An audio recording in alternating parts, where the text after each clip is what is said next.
Vamos a mantener nuestras Biblias en este pasaje de Mateo capítulo 2. Si se han dado cuenta de los últimos 3 mensajes que ha sido sobre la Navidad, nos hemos basado en los primeros 2 capítulos de Mateo. Esta vez estaremos cerrando esta serie de mensajes sobre la Navidad en este pasaje de Mateo capítulo 2 versículo 13. Yo en la introducción pongo lo siguiente y espero que todos pensemos de la misma manera, ¿no? Hace poco vi un mensaje que decía que la Navidad no se trata de nosotros o de cenas, aunque es bien rico cenar, ¿verdad? Juntos, o de regalos, que también es bien padre recibir regalos y todo ello, o de fiestas, o de luces adornando nuestras casas. La Navidad se trata de Jesús y creo que muchas veces hemos perdido esa visión por todo lo que el comercio, todo el consumismo que es con lo que nos bombardean en cuanto a la Navidad, hablando de bonitos sentimientos. La Navidad es Jesús, la Navidad apunta a Jesús. Y deseo cerrar esta serie de mensajes enfocándonos en su venida. ¿Qué significó su venida para el mundo? ¿Qué efectos trajo y lo que también debe significar para nosotros? Y pues tomé 3 pensamientos, les quiero dejar 3 pensamientos. Yo a este mensaje le titulé La Navidad, luz en medio de las tinieblas, pensando en esa luz de parte de Dios que vino a un mundo lleno de tinieblas. Estaba yo leyendo a un comentarista que decía que la Navidad no quitó las tinieblas. La Navidad no fue luz y las tinieblas se fueron. Vino la luz a este mundo. Sin embargo, el mundo prefiere las tinieblas. Sin embargo, a partir de la venida del Señor Jesucristo hay luz. La gente puede voltear, la gente, si quiere conocer la verdad, puede voltear a Jesús y descubrir que en Él hay verdad, que en Él hay vida, que en Él hay luz. Así que para nosotros, el hecho de que Jesús divida la historia y entre a nuestro mundo, significa que hay luz en medio de las tinieblas. Ya no hay completas tinieblas, ya no hay completa oscuridad, hay luz en medio de estas tinieblas. Y quiero que pensemos en el mundo en el que vivió Jesús, el mundo en el que vivimos nosotros y ver por qué hay tinieblas y por qué está esa lucha continua entre Dios queriéndonos hablar, Dios Jesucristo queriendo manifestarse a nuestras vidas y nosotros rechazando o siendo de alguna manera indiferentes. Así que de estos 3 pensamientos les quiero compartir el primero. Su venida, la venida de Jesús, la Navidad, despertó hostilidad, despertó enojo, despertó violencia y a veces uno se pone a pensar, ¿cómo es posible que un niño indefenso, un niño tierno, frágil, que depende de unos papás humanos, pueda causar tal hostilidad y cómo esta hostilidad produjo dolor en muchas familias en Belén y en sus alrededores? Quisiera nuevamente leer en este caso de los versículos del 13 al 18 del capítulo 2. Dice: después de que los sabios se fueron, un ángel del Señor se le apareció a José en un sueño y le dijo: levántate, huye a Egipto con el niño y su madre. Dijo el ángel: quédate allí hasta que yo te diga que regreses.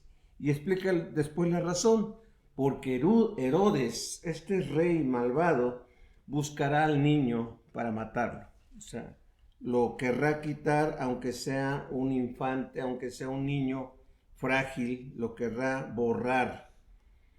Así que esa noche José salió para Egipto con el niño y con María su madre, y se quedaron allí hasta la muerte de Herodes. Al parecer fueron meses que estuvieron fuera de su tierra. Así se cumplió lo que el Señor había dicho por medio del profeta: de Egipto llamé a mi hijo. Cuando Herodes se dio cuenta de que los sabios se habían burlado de él, se puso furioso. Entonces, basado en lo que dijeron los sabios sobre la primera aparición de la estrella, Herodes envió soldados para matar a todos los niños que vivieran en Belén y en sus alrededores y que tuvieran 2 años o menos. Esta acción brutal cumplió lo que Dios había anunciado por medio del profeta Jeremías. En Ramá se oyó una voz, llanto y gran lamento. Raquel llora por sus hijos, se niega a que las consuelen porque están muertos. El Señor Jesucristo despierta hostilidad. La venida del Señor despierta hostilidad, despierta rechazo, despierta maldad en las personas. ¿Por qué? Porque dice el mismo Juan en el inicio de su evangelio, él dice: las tinieblas no amaron la luz. Las tinieblas no apreciaban la luz. Y ya escuchamos este hermoso himno de Oh ven, Emmanuel. Líbranos de estos males. Líbranos de estas guerras violentas. El mundo está lleno de guerras. El único que va a poner paz no es la ONU, no son las Naciones Unidas, no es un presidente poderoso, no. El que va a poner paz es el príncipe de paz, es Jesucristo mismo. Él va a poner paz en esta tierra, ¿no? Así que su venida despierta hostilidad.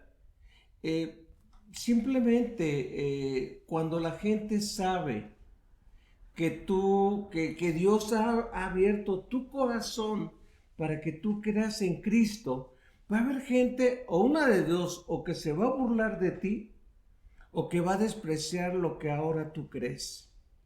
Y es triste esta situación, porque hay personas que deberían decir: oye, me da gusto que ahora seas un hombre de familia, me da gusto que ahora les dediques tiempo a tus hijos, me da gusto que ahora te lleves mejor con tu esposa, me da gusto que ahora trates de ser una persona honesta, una persona buen empleado, buen trabajador y todo ello. Desde que conoces a Dios, veo que tu vida está efectuando algunos cambios. Debería de darnos gusto a toda la gente ver eso. Sin embargo, hay gente que se molesta. Hay gente que se molesta. Yo recuerdo que en ciertos pueblos, por ejemplo en Chiapas, los chamulas, o en el Estado de México, los mazahuas, los del campo Mazahua, son grupos indígenas, son grupos que trabajan en el campo. Por ejemplo, en el campo Mazahua, que está en el Estado de México, siembran y producen flores de distintos tipos que se exportan a muchas partes del mundo. Y en Chiapas, pues Chiapas es de los estados más ricos de la República Mexicana. Sin embargo, aunque hay mucha riqueza en su tierra, es donde vive la gente más pobre. Más pobre. Es terrible, ¿no? Que México, su pobreza y su preparación y educación va bajando del norte hacia el sur. Y Chiapas, pues es de los pueblos del sur de México en ese aspecto, ¿no? Pero ¿qué es lo que sucede? Estos grupos, los Mazahua y los chamulas, se han abierto a Dios, han escuchado la palabra de Dios. Sin embargo, hay grupos políticos y grupos religiosos que los persiguen, los torturan, queman sus casas. Inclusive las autoridades se confabulan para encarcelar a cristianos. Y ya no tenemos que ir a Corea, no tenemos que ir a China, no tenemos que ir a países donde se persigue el cristianismo. En México, inclusive aquí mismo en los Estados Unidos, cuando una persona cambia de vida, cuando Dios transforma sus vidas, de repente hay fuerzas que dicen, oye, como que no. Antes malgastabas tu dinero en bebidas, en drogas, en muchas otras cosas.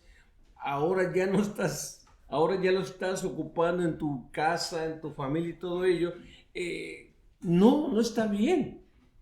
Y luego esos pueblos tenían sus fiestas religiosas, que esas fiestas involucraban mucho gasto en bebidas, en comidas, en muchas cosas donde la gente, todo el producto de sus cosechas y de sus ventas se iba en esas fiestas.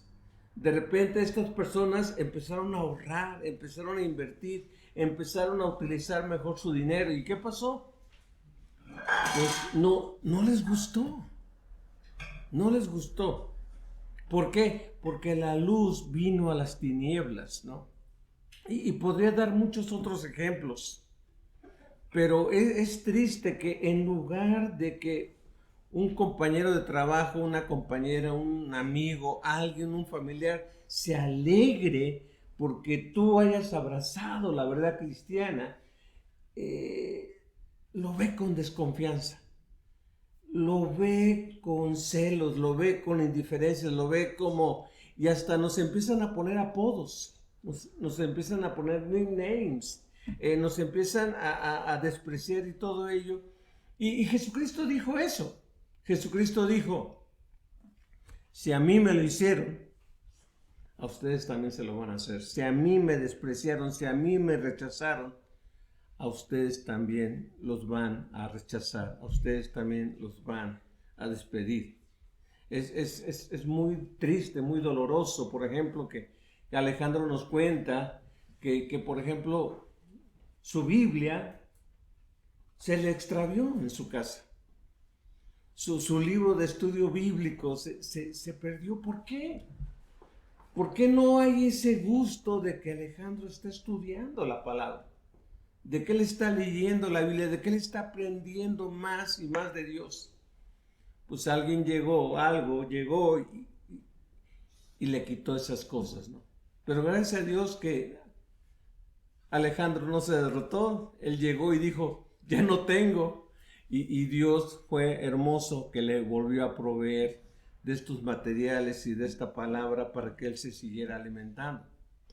Pero qué tremenda lucha de que él llegó a pensar, ya mejor no voy, ya mejor no leo, ya mejor no estudio, ya mejor no sé más de Dios, porque no quiero tener más problemas, no quiero tener más dificultades. Y puede pasar eso porque la luz vino a las tinieblas. El mundo muchas veces reacciona de manera violenta o de manera envidiosa o de manera controladora sobre la luz de Dios, sobre la verdad de Dios. Y eso fue lo que pasó con Herodes, eso fue lo que pasó con este gobernante, que veíamos la semana pasada que de manera hipócrita dijo, dígame dónde está para que yo también vaya y lo adore. Era hipocresía eso, era algo superficial. El mundo ve todas las cosas de manera superficial, no se mete en ese aspecto. ¿Por qué? Porque cuando descubre lo que es la luz y descubre lo que es la verdad, ya no le gusta. Dice, porque sus obras eran malas. Así que toda la maldad de Herodes, todo lo que su gobierno implicaba, se vio amenazado por la luz de Cristo y pues tristemente José tuvo que agarrar a su mujer, a su hijo y llevarlos a Egipto. Y vean lo terrible que pasó después, ¿verdad? Todos esos niños inocentes murieron por el odio de esta persona. Entonces, no te sorprendas si tú encuentras hostilidad, no te sorprendas cuando tú le quieras compartir a otra persona de la esperanza en Cristo y que la otra persona te diga, no me hables de eso, no quiero saber nada de eso. Inclusive, en los tiempos de mis padres, que mis padres pues, no leían la Biblia, por supuesto, pero en el tiempo de mis padres ellos escuchaban, no te atrevas a leer este libro porque te vas a volver loco. Entonces, dice, pero si esta es la palabra de Dios, si esto es lo que Dios nos dejó para conocer su voluntad, pues ha prevalecido la idea, te vas a volver loco, no le vas a entender y vas a empezar con ideas bien raras, ¿no? Pero para eso nos sentamos para estudiar, para eso nos sentamos para conocer más, porque queremos conocer más de Dios. Así que les dejo este primer pensamiento. El mundo va a ser hostil, el mundo va a ser muchas veces indiferente, violento, burlón hacia la luz de Dios. En segundo lugar, su venida, la Navidad, muestra la obra inexplicable de Dios. Y ahorita voy a explicar por qué es inexplicable esta obra del Señor. Y quiero leer de los versículos 19 al 23. Dice así: Cuando Herodes murió, un ángel del Señor se le apareció en un sueño a José en Egipto.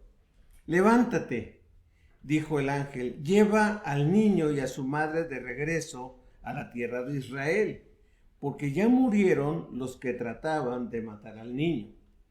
Entonces José se levantó y regresó a la tierra de Israel con Jesús y su madre. Pero, versículo 22, cuando se enteró de que el nuevo gobernante de Judea era Arquelao, hijo de Herodes, tuvo miedo de ir allí. Entonces, luego de ser advertido en un sueño, se fue a la región de Galilea. Después la familia fue a vivir a una ciudad llamada Nazaret, y así se cumplió lo que los profetas habían dicho, lo llamarán Nazareno. Ahora, ¿por qué es inexplicable la obra de Dios? Porque uno pensaría, o la lógica nos mostraría que un rey, que el Mesías, que el libertador, él debería de vivir en Jerusalén.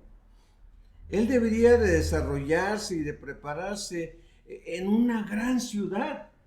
Sin embargo, por miedo al gobernante, sus padres se trasladan hacia el norte de Israel. Se trasladan a una región que se conocía como Galilea de los Gentiles. Yo pudiera decir en un momento dado que el territorio de Israel se dividía en dos grandes regiones: Galilea al norte y Judea al sur. En Judea estaba Jerusalén, estaban los máximos gobiernos, estaba el templo de Herodes, estaba todo lo grandioso, todo lo poderoso. Era como la capital del reino, la capital del país. Y en Galilea, al norte, estaba lo despreciado. Estaba la gente pobre, estaban los menos preparados y sobre todo había una mezcolanza que por eso le llamaban de los gentiles, porque allí convivían y vivían tanto judíos como no judíos. Y para el judío de aquel tiempo nacionalista y elitista, era vergonzoso relacionarse con los no judíos. Así que los judíos más puros, por así decirlo, vivían en el sur, en ese aspecto, y los más contaminados vivían en el norte. ¿Por qué es inexplicable la obra de Dios? Porque Dios dice, quiero que mi hijo, quiero que el Rey de los judíos, quiero que el Rey de reyes y Señor de señores se críe y crezca en el anonimato, en la oscuridad, en los lugares menos pensados para que un rey crezca, para que un rey se desarrolle, ¿no? Escuchamos aquí, yo recuerdo cuando llegamos aquí al Paso, Texas, yo recuerdo que la gente decía, no, mira, los jóvenes que estudian aquí hasta high school, ya después que se vayan porque van a tener mayores oportunidades, mayores, pues, de mejorar, de salir. Aquí en El Paso, pues no. Y hasta decían, aquí en El Paso, esto se va a convertir en una ciudad de gente grande, de gente viejita. Los jóvenes es para Houston, para Dallas, para Austin, para las grandes ciudades de Texas, de Texas. Y era tremendo, ¿no? Porque luego decían, ¿y los jóvenes cómo se divierten en El Paso? Pues no hay dónde, más que pura comida, ¿no? Puros lugares donde ir a comer, pero divertirse, ir a lugares interesantes, pues tienes que ir a San Antonio, tienes que ir a Houston, tienes que ir a Dallas, tienes que ir a Austin y todo ello. Eso es lo lógico para el mundo. Eso es lo más normal para el mundo. ¿Quieres triunfar? ¿Quieres tener mejores oportunidades? ¿Quieres tener mejores trabajos? Más adentro, más adentro. Y Dios dice, en el caso de Jesús, yo quiero que crezcas como Mesías en la oscuridad. Quiero que tu luz alumbre las tinieblas. Quiero que tu luz alumbre donde no hay esperanza. Y es muy interesante porque en Juan 1, cuando Felipe va con Natanael y le dice, hemos encontrado al Rey de los judíos, hemos encontrado al Mesías, y luego agrega, a Jesús de Nazaret. Y se le voltea a Natanael diciendo, ¿te das cuenta de lo que me estás diciendo? De Nazaret puede salir algo bueno, algo tremendo, ¿no? Y eso pasa en muchas partes.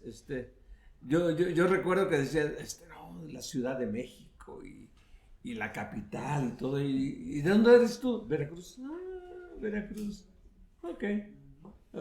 Pero la Ciudad de México y lo grandioso y la gran ciudad y todo eso. Y muchas veces, por eso a los de la Ciudad de México no los querían a ningún lado.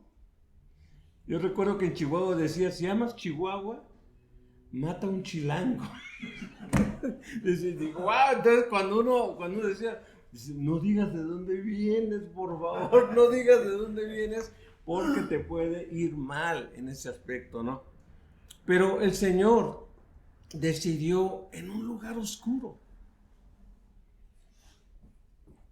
Si Él hubiera querido la mayor promoción, la mejor propaganda, hubiera sido Jerusalén lo ideal.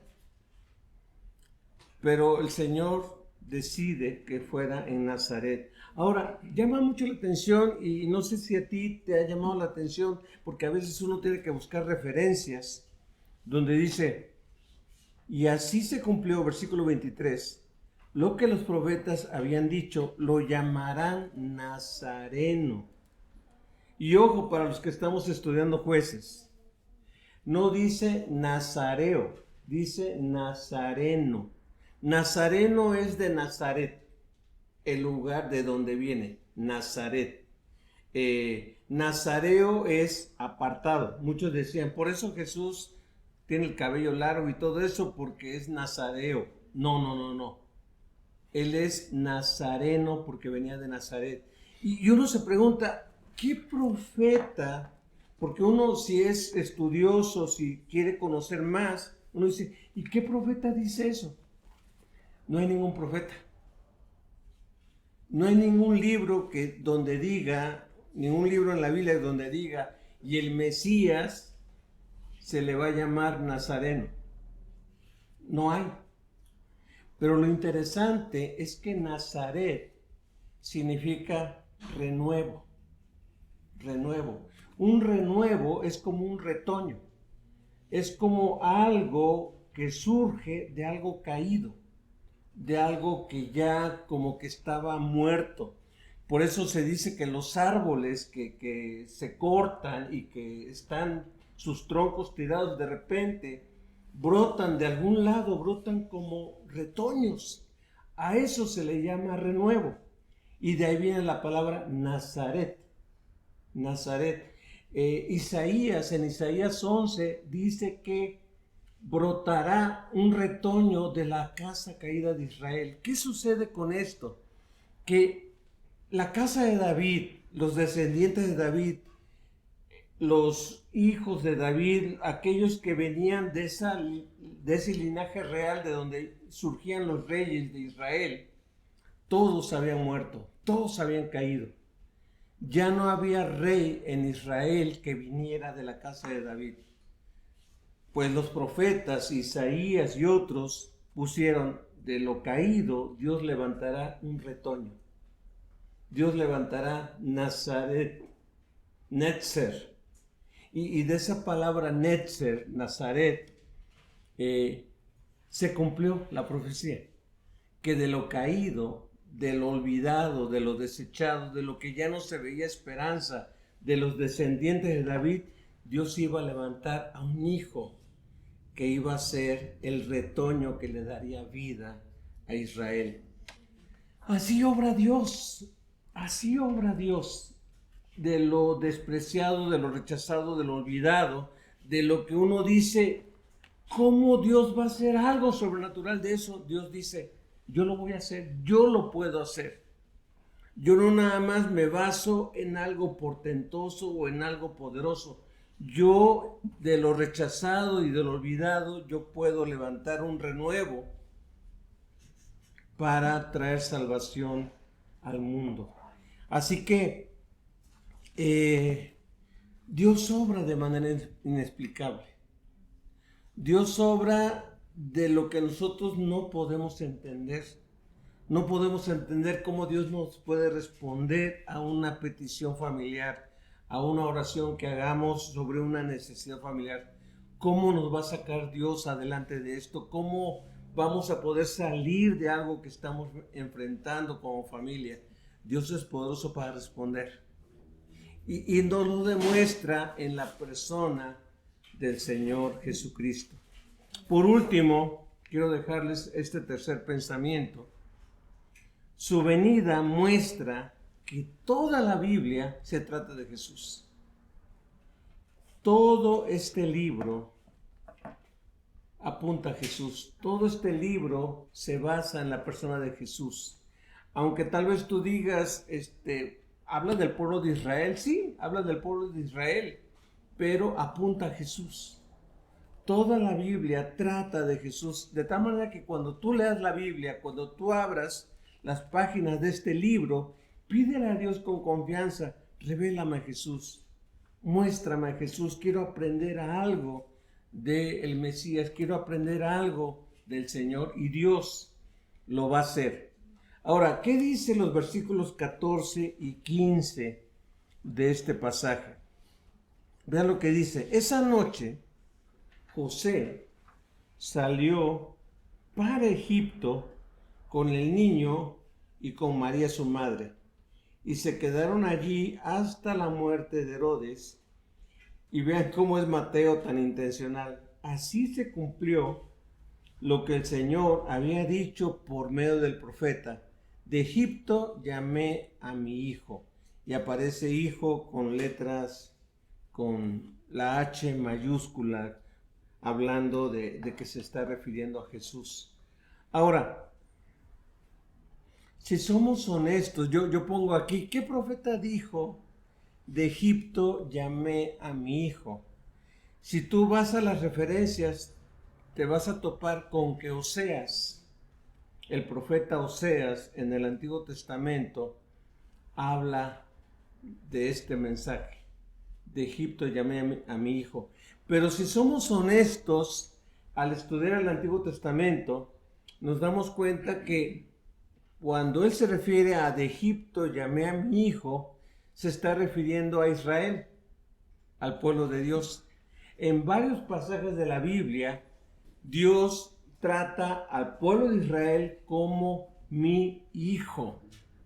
Como mi hijo. Por ejemplo, cuando habla con Faraón, cuando Dios confronta a Faraón por medio de Moisés y de Aarón, Dios le dice: por cuanto tú afligiste a mi primogénito, yo voy a afligir a tu primogénito, Faraón. Entonces, Dios ve a Israel como su hijo.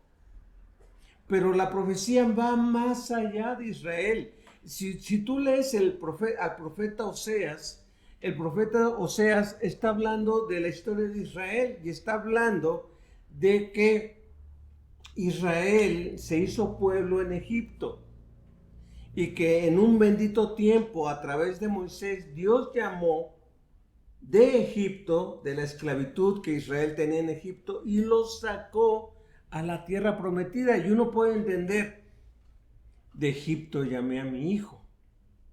Pero Mateo, guiado por el Espíritu Santo, él dice: esto va más allá de Israel.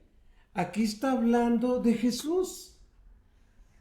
Porque cuando Jesús era pequeño, cuando Jesús era un niño, un bebé, Dios lo llamó a Egipto y lo tuvo escondido en Egipto. Dice que fue la única vez en que Jesús viajó al extranjero.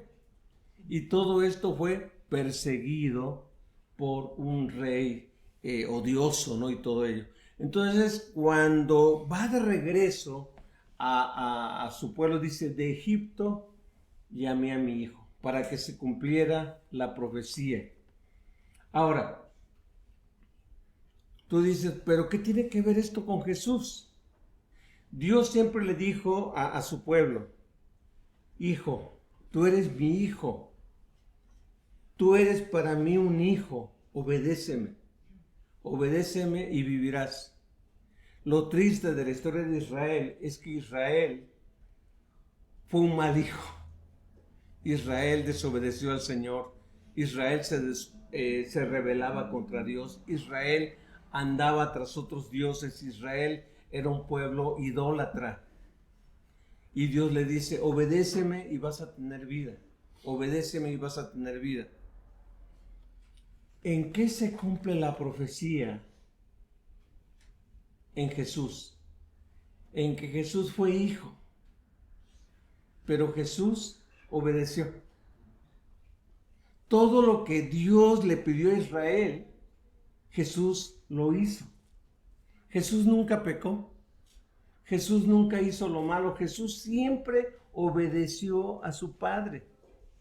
Dice: no hago nada sino lo que vi hacer a mi Padre. No digo nada sino lo que escuché hablar a mi Padre. Jesús fue el hijo obediente que Dios no tuvo con Israel.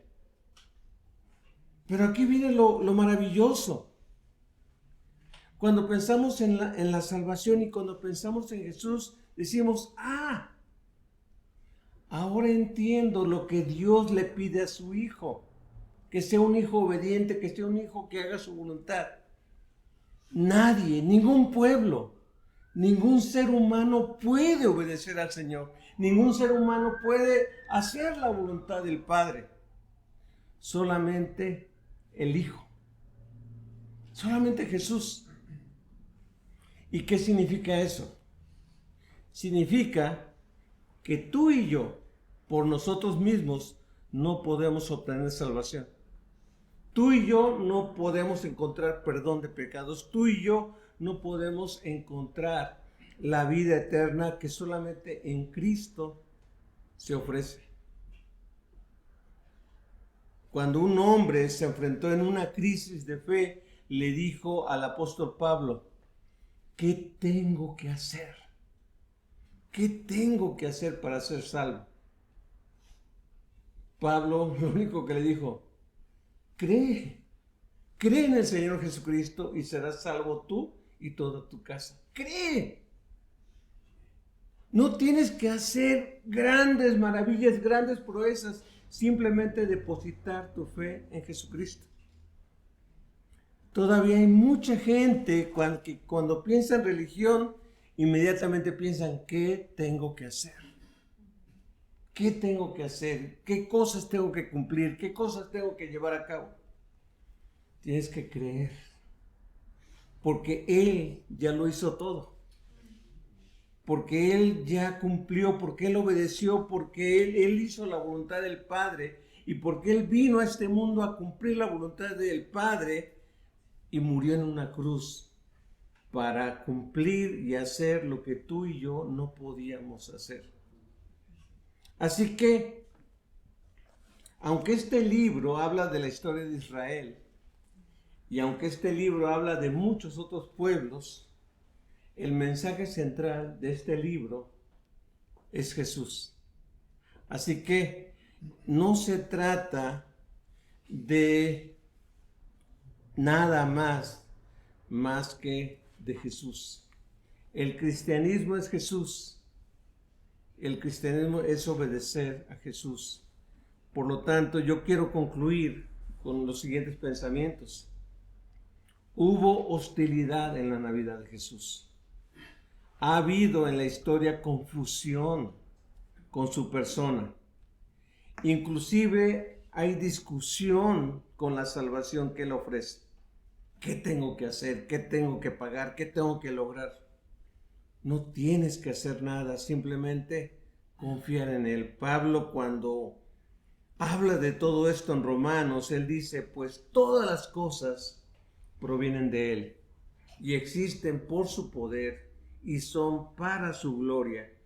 A Él sea toda la gloria por siempre. Amén.